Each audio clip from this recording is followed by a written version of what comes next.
Bapak, Ibu, saudaraku sekalian, apa yang saya sampaikan ini akan sangat memberkati saudara. Kalau saudara mengerti, mau mengerti, menerima dan mengenakannya.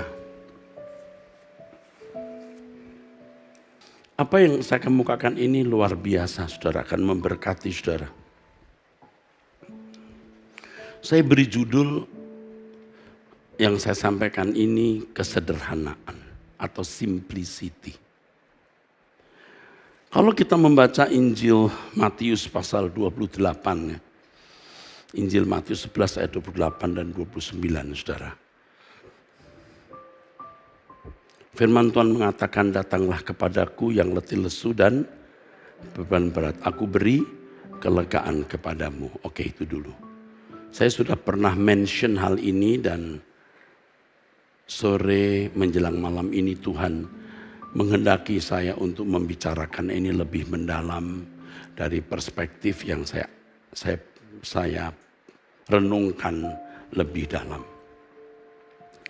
Datanglah kepadaku yang letih lesu dan berbeban berat.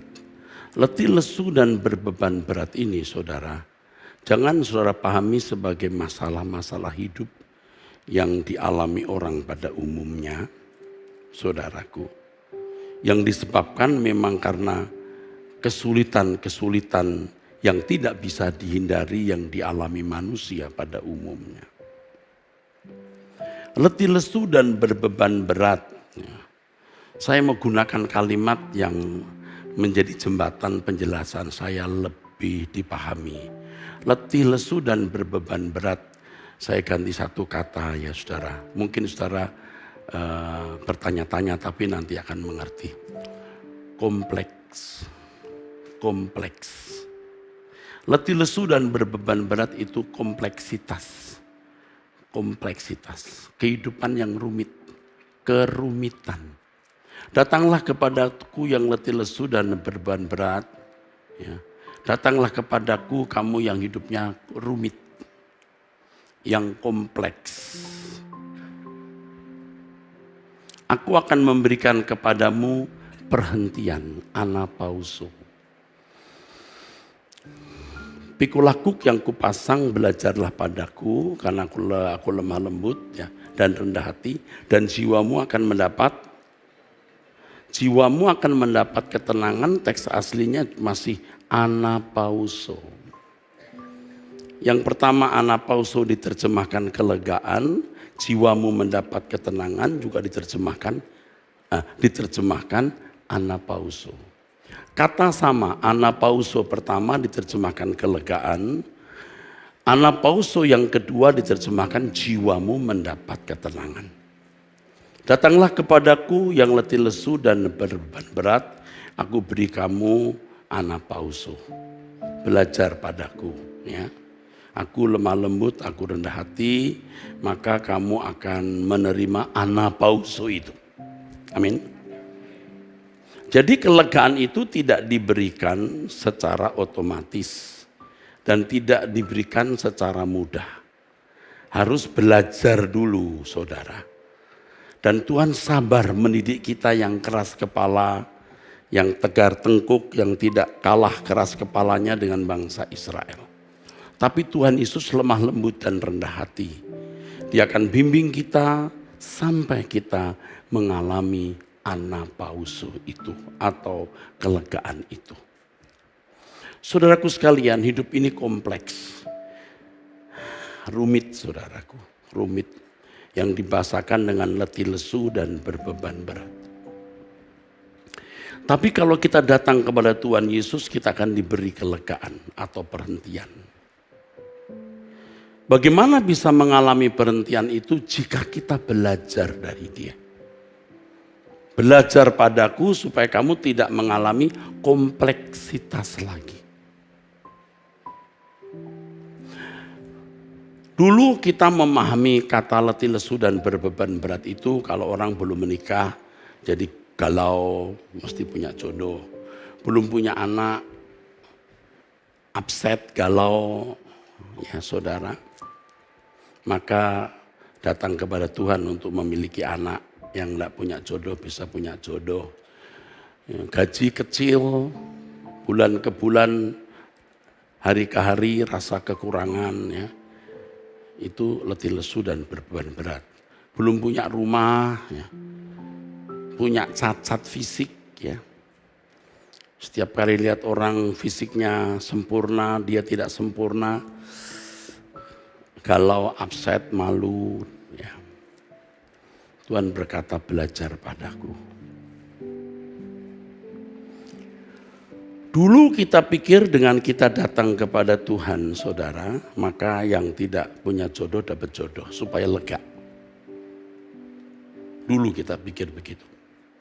Yang tidak punya anak datang kepada Tuhan supaya punya anak, lega. Yang penghasilannya pas-pasan bahkan kurang datang kepada Tuhan, lalu mujizat Tuhan dinyatakan, naik pangkat, tambah gaji, ekonomi membaik, begitu. Yang punya kelemahan fisik datang kepada Tuhan, Tuhan beri mujizat, lalu mendapatkan mujizat kesembuhan, lega. Yang tidak punya rumah datang kepada Tuhan, diputuskan kutuk-kutuk kemiskinan, kutuk-kutuk pengembaraan, karena nggak punya rumah itu mengembara, ya. Hari ini kontrak di Tanah Tinggi, besok kontrak di Cempaka Putih, besoknya di Rawa Kalong, besoknya ke Rawa Buaya, bahaya. Ya, begitu. Itu konsep yang salah. Hidup manusia tidak mengalami kompleksitas. Tidak pernah. Sampai kapanpun, artinya sebelum kubur, manusia akan selalu mengalami kompleksitas.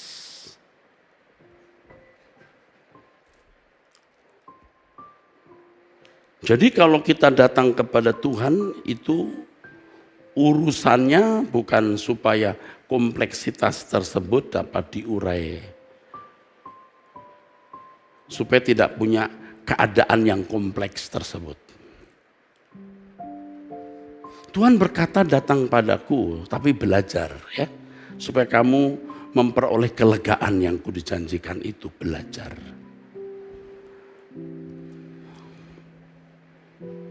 Sering Tuhan tidak mengambil masalah yang membuat kita mengalami kompleksitas.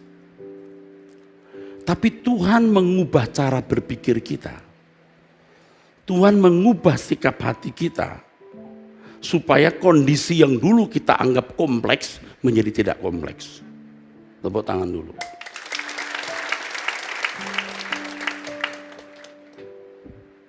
Sudah menangkap? Belum? Belum nangkep jelas. Hidup manusia tidak pernah tidak kompleks. Hari ini masalah keuangan sudah selesai, besok masalah anak selesai, nanti masalah bencana apa, selalu kompleks. Tidak pernah tidak kompleks. Tetapi bagaimana engkau memiliki sikap hati menghadapi kompleksitas itu?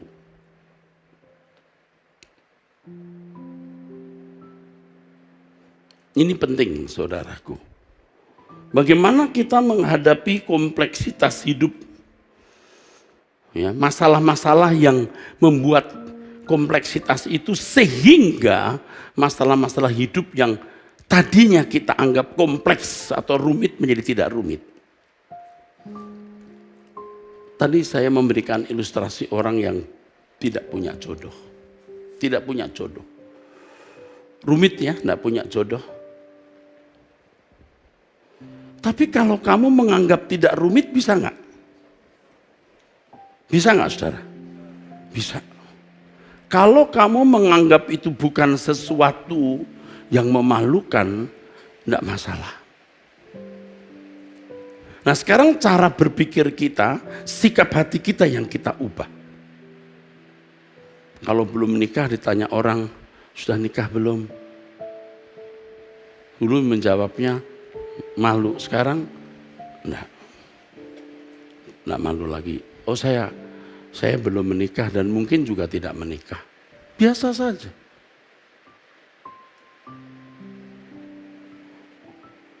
Saudara tinggal di rumah kontrak. Hatimu tidak merasa nyaman karena namanya rumah kontrak ya. Biar kecil rumah sendiri nyaman. Itu kan filosofi hidup manusia pada umumnya. Daripada kamu kontrak mendingan kamu beli. Biar itu rumah kecil. Tidak salah saudaraku. Tapi jangan karena rumah itu kontrak engkau tidak sejahtera. Kalau bisa beli rumah walaupun kecil beli, tidak masalah.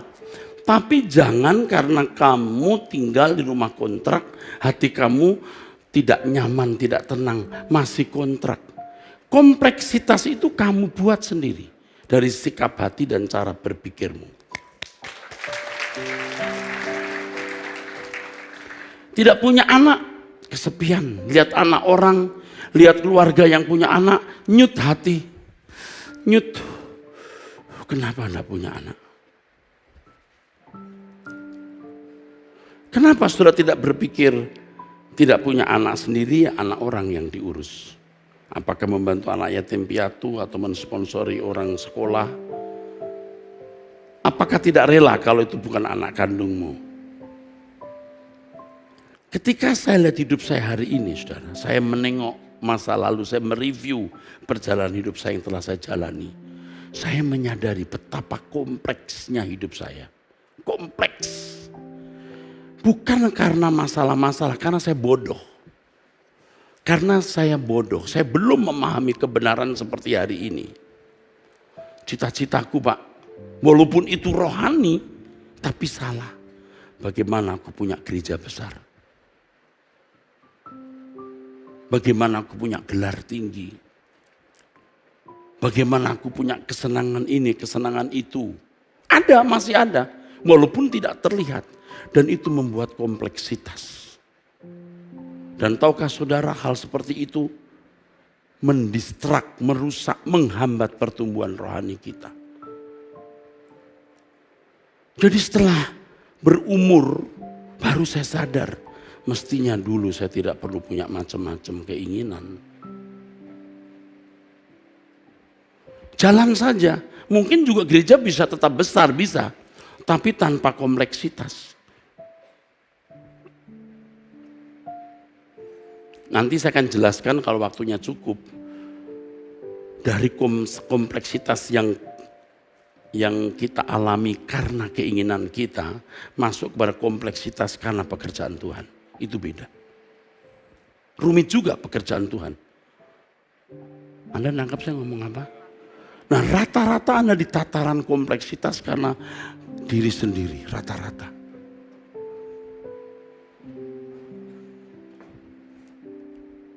Jadi hidup ini menjadi simple.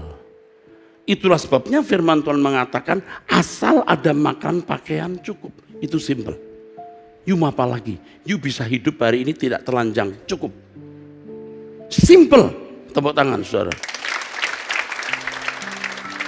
Dihina orang, silakan. Dipuji orang, masa bodoh. Simple. Asal dan makan dan pakaian. Betul? Kita kan makanan, pakaian terhormat juga. Makanan, pakaian tapi jangan dihina orang. Masalahnya itu. Jadi kompleks kita.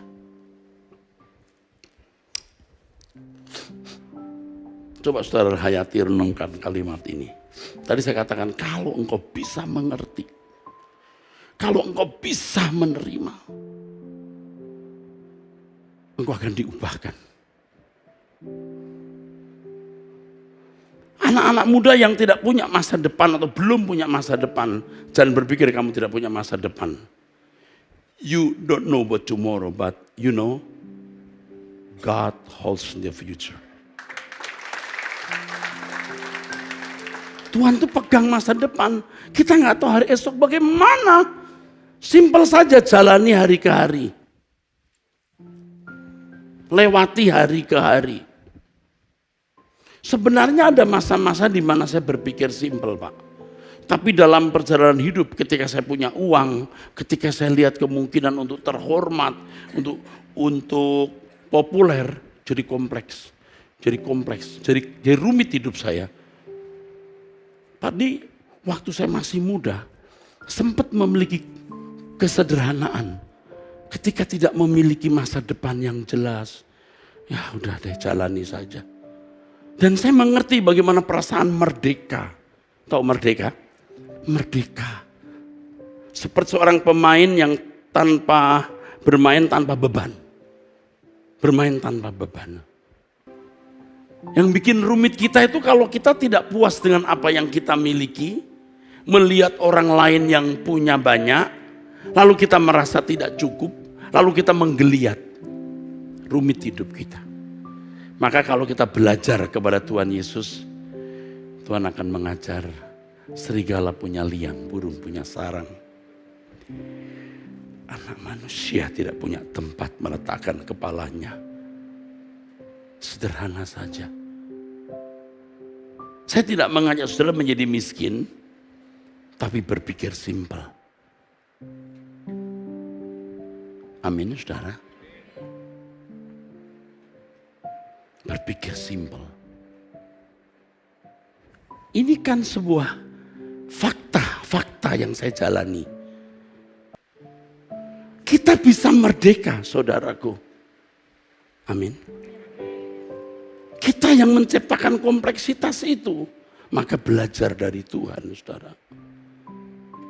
Apa yang saya kemukakan ini kesaksian-kesaksian nyata yang saya alami, dan ini bisa menjadi pelajaran yang mahal bagi saudara. Allah itu hidup. Simple. Jadi keadaanmu sekarang keadaan yang terbaik. Jangan ingini apa yang bukan bagianmu, dan jangan ingini yang milik orang lain atau belum waktunya kau miliki. Kita bisa berpikir simple kalau kita percaya semua under control. Under God's control. Allah itu mengontrol semua. Rambut kepalamu pun terhitung. Rambut kepalamu pun terhitung. Sebenarnya pengertian aslinya itu rambut kepalamu ditandai. Rambut kepalamu pun terhitung. Amin. Jadi kalau kita mengalami keadaan seperti ini sempurna dalam kontrol Tuhan. Simplicity. Oke, halo. Ini akan memberkati saudara yang muda-muda. Oke, tepuk tangan dulu. Oleh. Luar biasa. Aduh, luar biasa. Yang muda-muda yang tidak jelas masa depannya, jangan kamu khawatir. Simpel saja. Jangan merasa kesepian. Jangan. Bapak ibu juga yang sekarang hidupnya pas-pasan, enggak punya anak, hari esok siapa yang ngurusin saya? Jangan takut. Tuhan mengontrol semua. Ini keadaan kita yang sempurna. Dan yang terakhir, Anda pasti tahu bahwa segala sesuatu mendatangkan kebaikan. Jadi apapun keadaan kita hari ini, keadaan yang sempurna untuk kita. Jangan berkata sempurna kok begini. You jangan pakai ukuran pikiran you. Tuhan itu maha bijaksana dan maha cerdas. Anda tidak tahu hari esok. Ada seorang yang ini betul-betul kejadiannya, saudara. Seorang kaya, orang Kristen.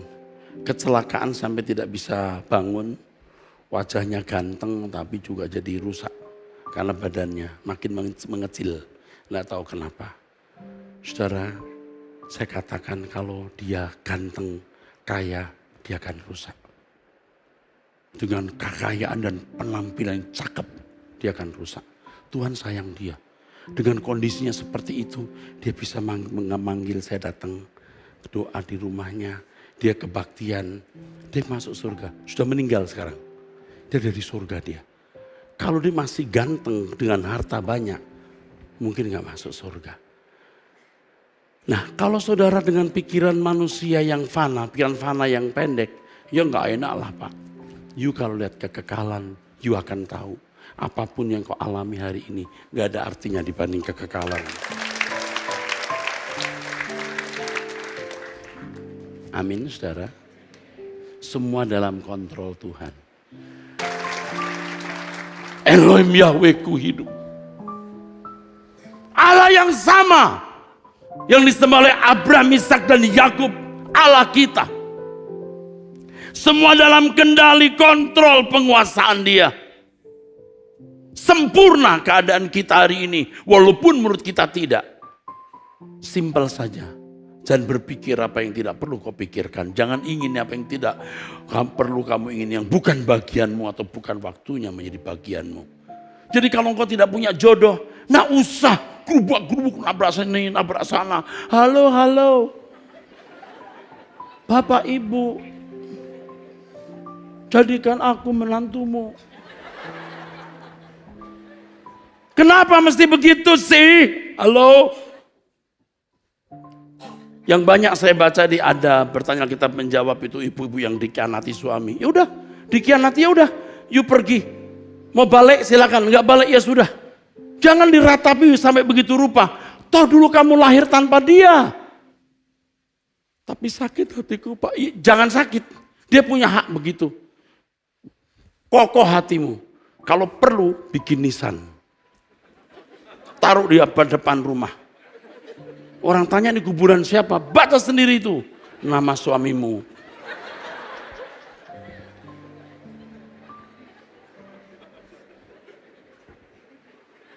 Termasuk yang muda-muda ditinggal pacar kok bisa minum obat serangga. Emangnya ada obat serangga rasa stroberi hari ini?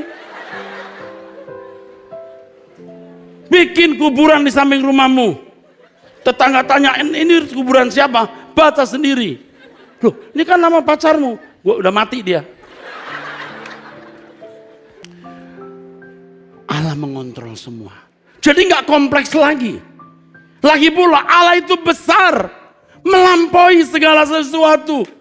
Kalau engkau miliknya, engkau sungguh-sungguh hidup dalam kebenaran dan kesucian. Dia membela saudara. Tepuk tangan. Ingat saudara hidup dalam kesucian.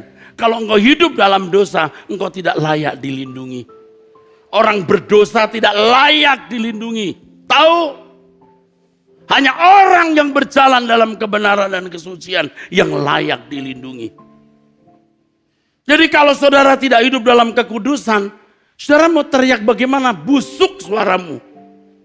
Malaikat saya bilang gini, stop lu mulutnya. Tolong, stop lu mulutnya. Busuk. Tapi kalau saudara orang hidup dalam kekudusan, saudara baru berbisik, tolong Tuhan. Tuhan suruh malaikat berkat. Boleh tepuk tangan. Ini tepuk tangannya gak yakin yang ini. Amin saudara. Allah itu besar.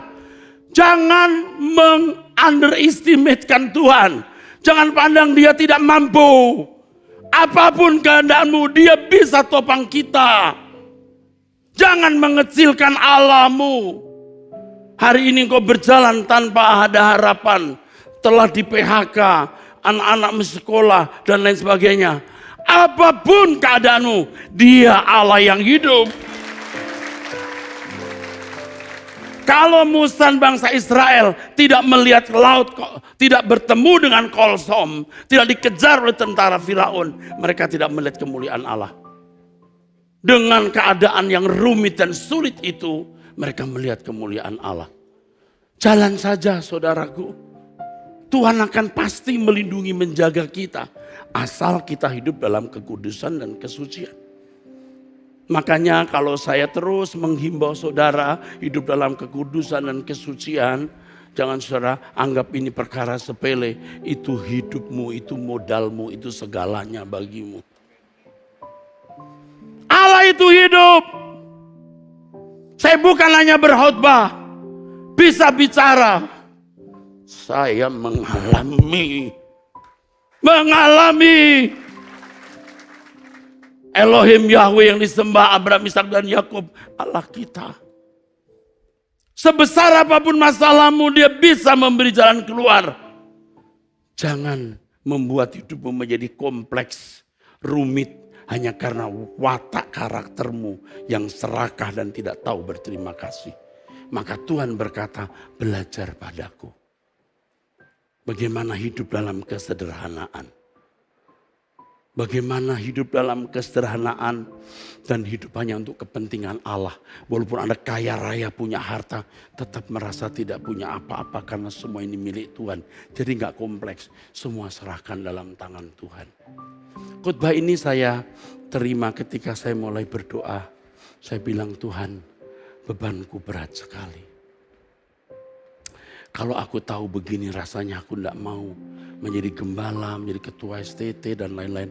Ini berat sekali Tuhan.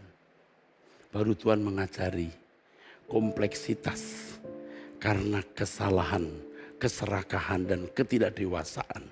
Atau kompleksitas karena kita melayani Tuhan. Tuhan tidak membuat pelayanan kita lancar dan mudah. Kalau lancar dan mudah, Tuhan tidak mengajari kita pikul salib. Kita menderita bukan karena kita punya kesalahan, bukan karena kita punya ambisi, bukan karena kita punya keinginan, tapi karena kita melakukan pekerjaan Tuhan. Kalau Anda melakukan hal ini, Anda akan merasakan apa yang dirasakan Tuhan. Beban Tuhan akan engkau rasakan. Kasih Tuhan akan engkau rasakan. Belas kasihan Tuhan akan kamu rasakan. Kita tidak lagi memikirkan diri kita sendiri.